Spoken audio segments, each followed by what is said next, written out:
Thank you so much, Lawyer Ann, for coming today. I would want to know who is Lawyer Ann. Okay, thank you for having me on your show, and I deem it a privilege to come and have this discussion with you. Lawyer Ann is a simple woman trying to make it in life. I am married with 2 children, and I'm a Christian, and I'm a legal practitioner. Okay, if you can take us through your education, I would be grateful. How has your schooling been? Okay, so I lived with my parents in Tema. I was born in Tema. I had my basic education in Tema St. Paul Methodist Preparatory School, and from then I moved to Joka Onofen, Wampuntim Senior Secondary School. I had my SS education there, and then from there I came to KNUST to pursue my first degree. I did social sciences, religion and political studies, and from there I moved on to read law, and I am a lawyer now. Let me take you back. You did social science and religion and political science at 10. At what point did you decide to switch from the social sciences into the law? Okay, growing up I had wanted to be a lawyer.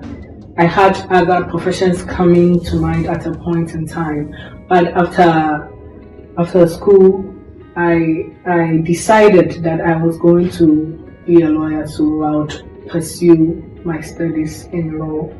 So that's how come I switched from the social sciences to the law. Yes. Okay, so for you it's been like a decided area that you want to be from childhood. Has it always been your ambition to be a lawyer? Okay, as I earlier mentioned, other professions came to mind. At a point I wanted to be a journalist. At a point I wanted to be an air hostess. All of these came to mind. Even at a point a little bit of banking came in, but then I knew mathematics wasn't my area, so that one was quickly dropped. So weighing all these options, I decided on the law finally when I was grown to decide for myself. Yes, that was when I opted to read law and become a lawyer. Yes. So how is the law school? I mean, from the faculty and time here. Okay, so I had my LLB at the University of Cape Coast. I will call myself as being part of the pioneers because my group was the third to be admitted into the Faculty of Law at the University of Cape Coast. So it wasn't an easy thing at all. I entered law school not having any legal background. None of my parents are lawyers, or having anyone close enough to call a lawyer to say that the person may have guided me into how things were going to be like, to give me a foretaste of how things were going to be like. So we entered not knowing anything, but believing and trusting God that once there's the will, there's the way. So He was going to do it. So 2015 I started my LLB, and then I completed in 2018. It was a 3-year program. Okay. Starting the law wasn't easy. Not knowing anything, not knowing how to answer legal questions. We were all in there, but then some way, somehow, we got guided from a certain point, and then we picked it up from there. Okay. Yeah. I know during law school you were a mother, a wife, and a student. How did you combine these roles? A mother, a wife, a student. All of them are so demanding, yes. And then my husband, I would say, was very supportive. He actually encouraged me to go for the law since I was ready and willing to do it. And my parents too were supportive enough in that my mommy had to leave everything way back in Tema and join me in Cape Coast to take care of my child there. So I delivered in first year, or let me say at the end of first year, entering second year. Yes. So my mother had to join me for the second year and the third year. So my mom was there to help me with the child while I had the opportunity to go to class, study, and then have adequate preparations to do whatever I'm supposed to do as a student. Yes.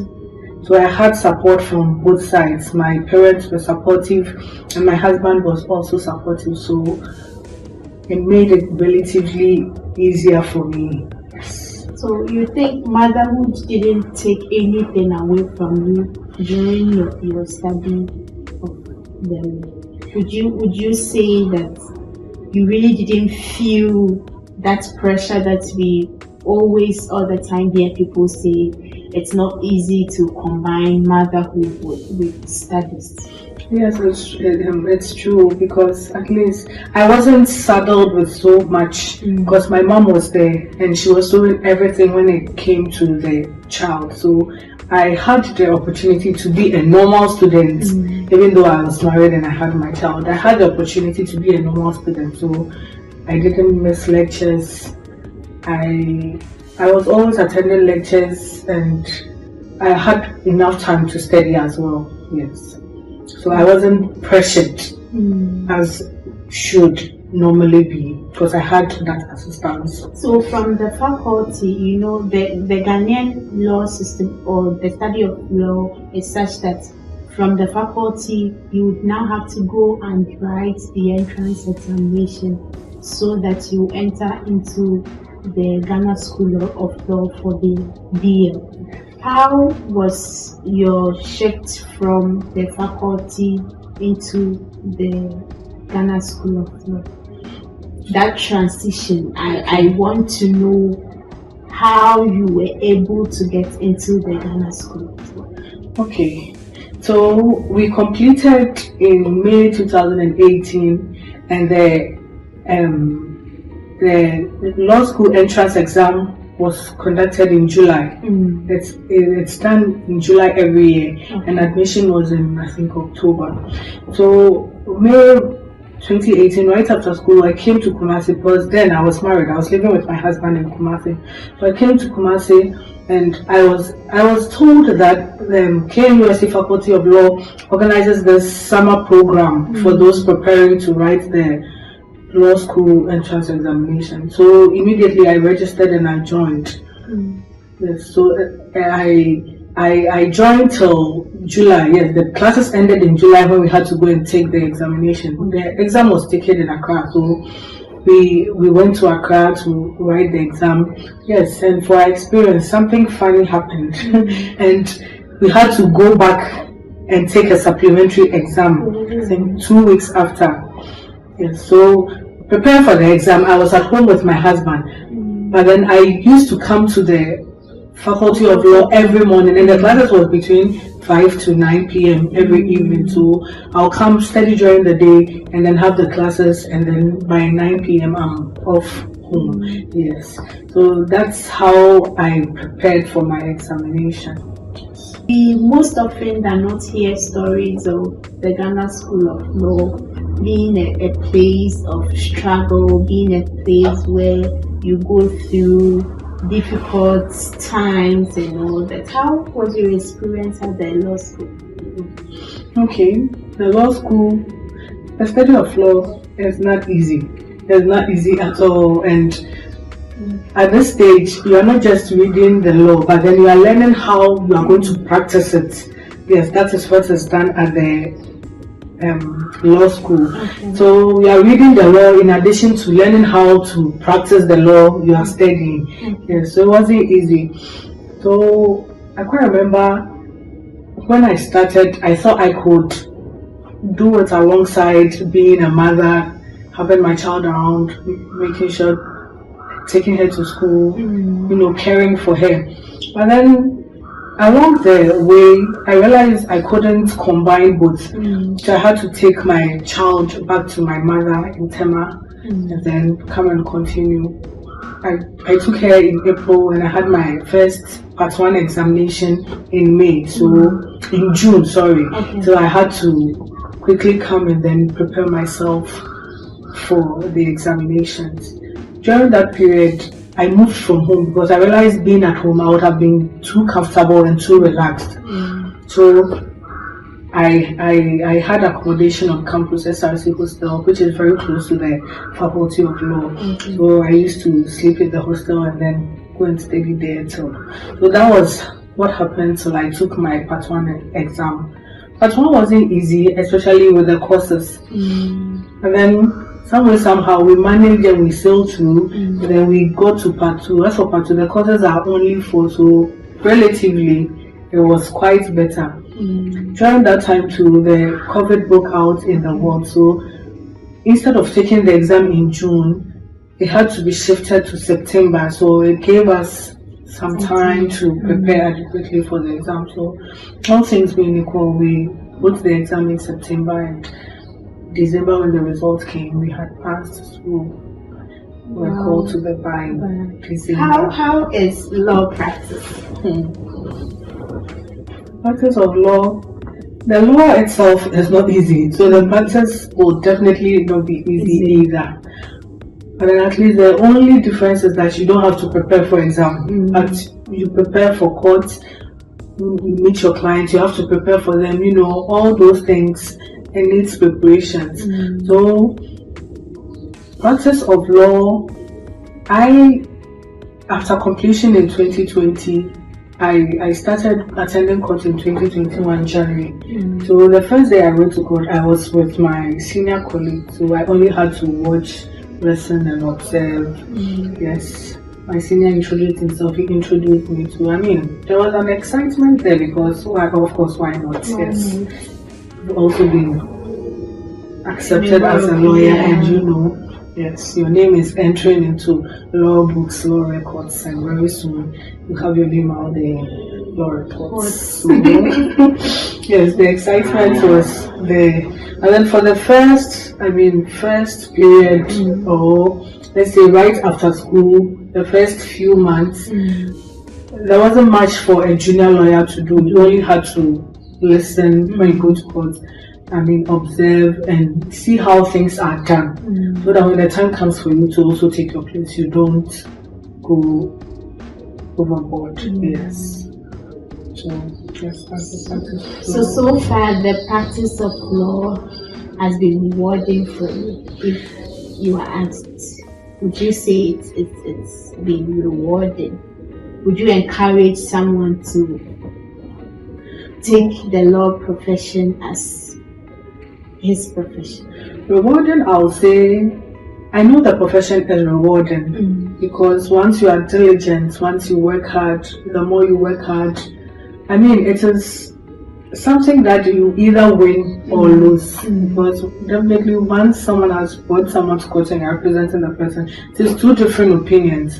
So in the end, the law determines who goes the other way or who, So I think it's rewarding. Sometimes you will win, sometimes you will lose, but then you still get paid for what you do. So it's a rewarding profession. You only have to be diligent, know what to do and at what point in time. Yes, and to ask whether I would encourage someone to do law, yes, I would. I feel happy when people say that I want to become a lawyer. Sometimes you are going to court in some of these outskirts towns and someone will say, hey, why are you? I'm so lawyer. I'm say, oh, and yeah, shedding crime, bet to me, so that is quite an exciting thing to know that people would also want to become lawyers. Yes, I won't discourage anyone. All I'll tell you is that it is not easy, but it isn't difficult. Once you dedicate yourself, your time and your all to it, definitely you'll still do. So yes. Lawyer, We have 24 hours in a day, but from the way you are talking, I can see you don't have time for any other thing. Like most of the times, your time is for the Lord. Do you have time for entertainment? Do you have time for your friends? Time for your family? My only entertainment period on the normal is when I go to church or when I attend a fellowship or meetings, those things. Because my day begins from 5 a.m. when I'm out of bed and it runs till 5 p.m. when I return from work.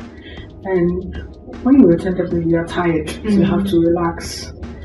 And after relaxing, you have to prepare for the next day's activities. So usually my routine is like that.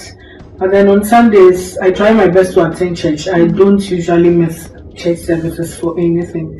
When it comes to entertainment, on the normal, I don't really have times for entertainment because on Saturdays, that's when you have to make sure your laundry is done, you have food for the week, you make sure the home is in order. So nothing much of entertainment. However, there are some breaks that come that I take opportunity to also have fun and relax myself. Like during the Christmas break, the court goes on break from about 23rd to 2nd or 3rd January. So for that period, you have some time to relax and enjoy yourself and be with family. Yes. And basically, I don't really have time for entertainment. Saying I'm going to sit somewhere with friends to have fun.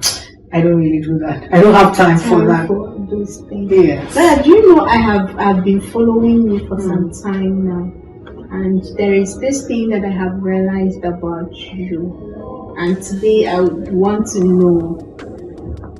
I've seen you. I've heard you pray before, and for whatever topic you are praying about, it's like you have an authority from the Bible.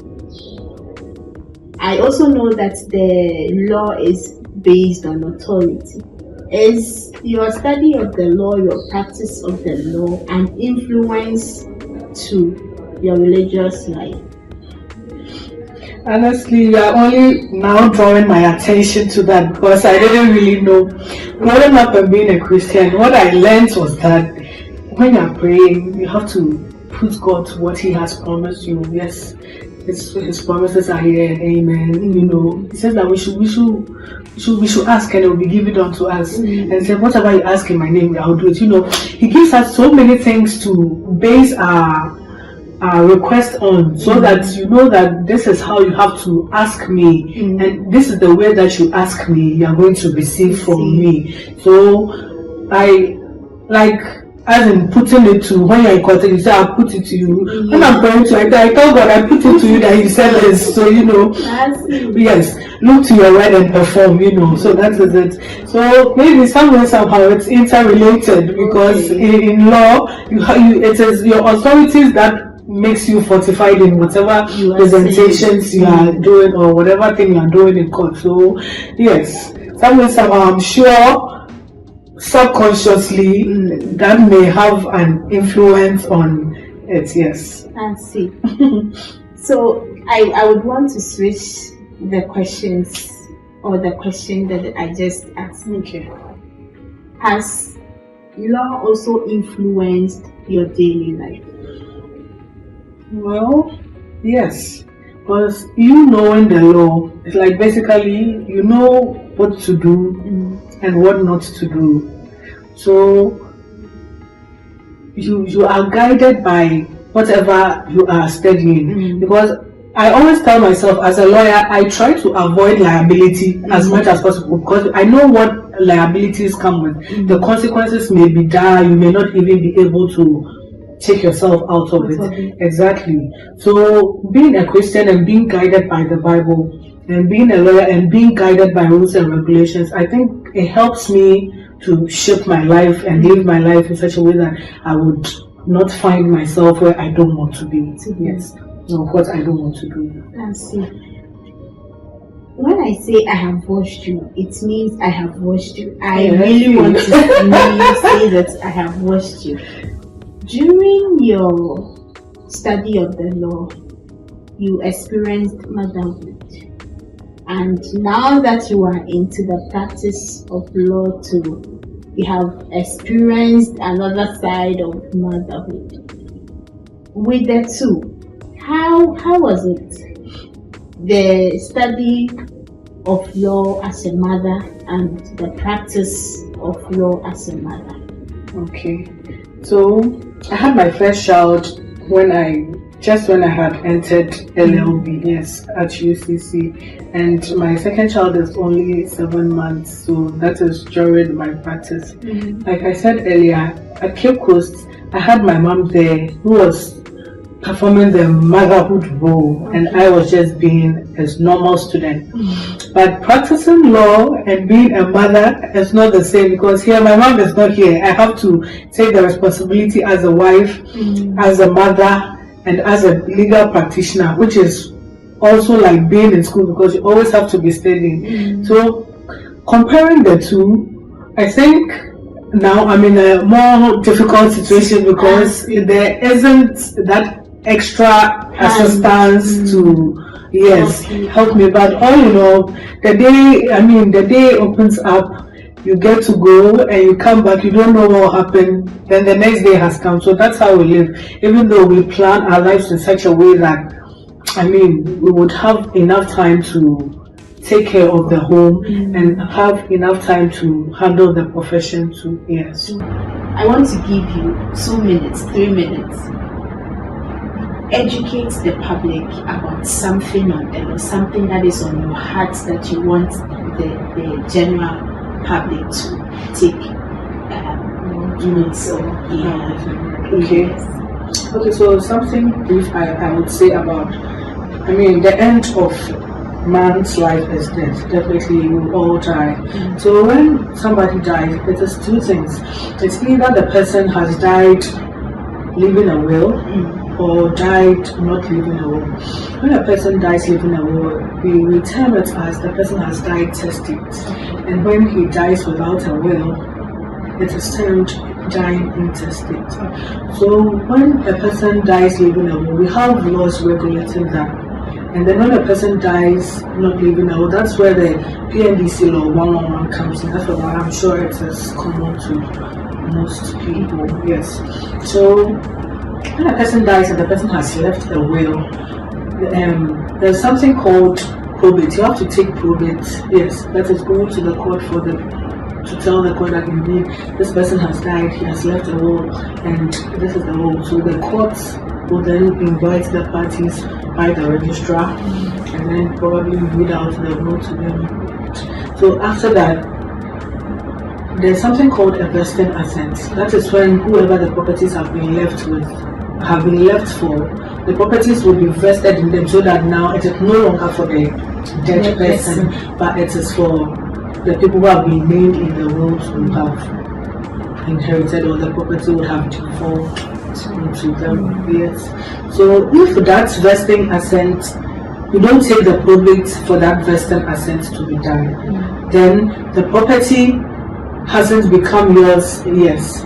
So if a person dies and the person leaves behind a will, it is prudent as a person on your part to take the probate, so that the property will be vested in you for you to have legal claim over that property. If the person dies not leaving a will, that one is covered by the PNDC law 111, as I mentioned earlier. As for that one, you take letters of administration to enable you administer. That one too is done by the court. The court will usually appoint people to see to it that the property that deceased has left is shared according to how the law says it is to be shared.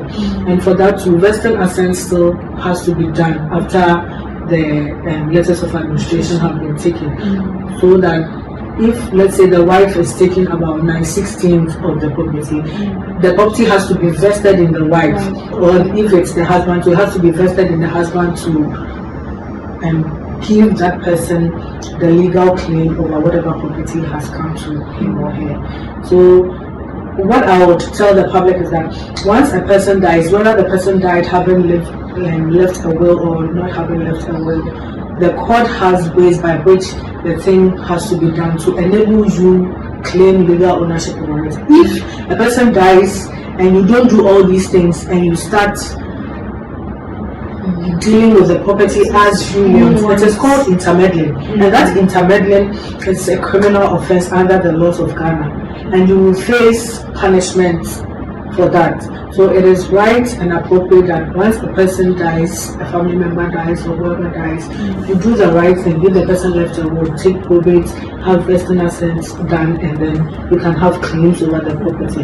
And if the person doesn't leave a will to, the law will share the property, and then the vested assets will be made for you to have legal possession over whatever is given to you. Thank you so much, Lawyer Ann. We are grateful that you came today. So viewers, our conversation with Lawyer Ann Annan has come to an end. Thank you so much for watching, and we'll see you next time. Please, if you have not subscribed to this channel, kindly do so. Thank you. Take care of yourself and be cautious over the internet. Bye.